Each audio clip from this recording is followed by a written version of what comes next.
আসসালামু আলাইকুম। তো চলেন আজকে একজন বাবা ও তার ছেলের গল্প বলি। প্রথমেই বলে রাখা ভালো, গল্পটি অফলাইন পেজ থেকে নেওয়া। গল্পটি বলতে গিয়ে কখন জানি নিজের চোখ থেকে অজান্তেই পানি পড়ে গেছে। তো আপনারাও ফুল ভিডিওটি শুনুন, আশা করি অনেক ভালো লাগবে আপনাদের। তো চলেন শুরু করা যাক।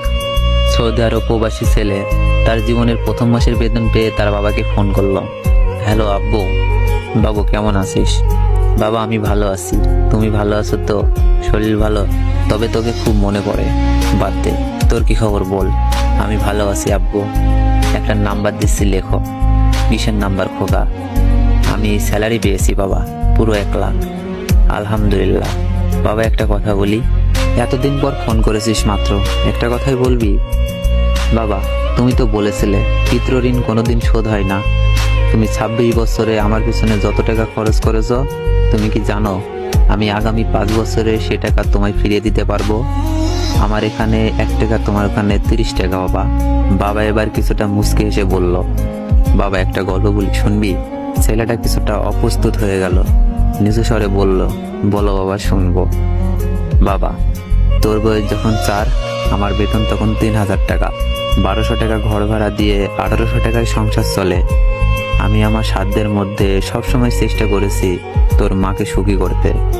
তোকে যেইবার স্কুলে ভর্তি করলাম সেইবারই প্রথম আমরা আমাদের ম্যারেজ ডেটা পালন করতে পারিনি।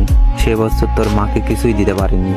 তুই যখন কলেজে উঠলি আমাদের অবস্থা তখন মোটামুটি ভালো, কিন্তু খুব কষ্ট হয়ে গেছিল যখন আমার ট্রান্সফার নারায়ণগঞ্জ হয়।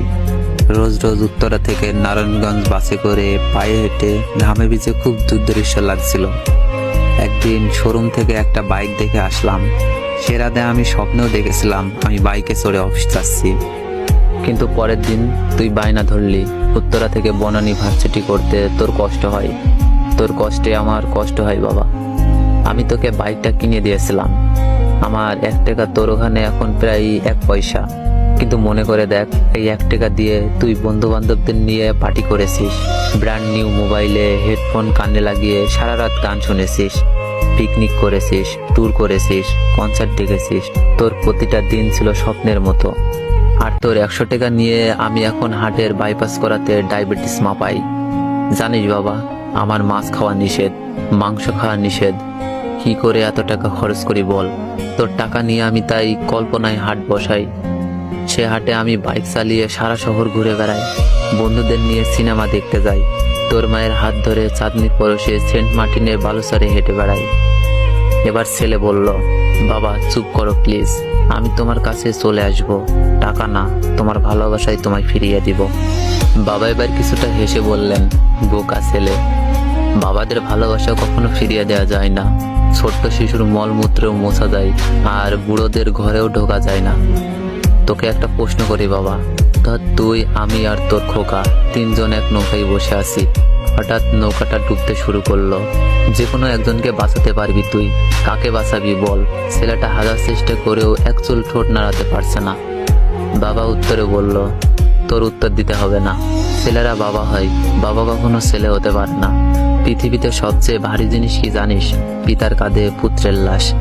আমি শুধু জায়নামাজে বসে একটা জিনিস চাই, আমার কবরের ঘরটায় যেন আমি আমার ছেলের কাছে চলে যাই। তাহলে তুই একটা ঋণ শোধ করতে পারবি, তোকে কোলে করে নেওয়াই ঋণ।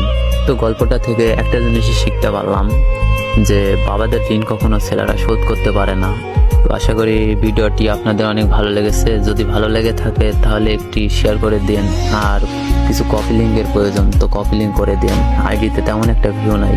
তো আল্লাহ হাফেজ।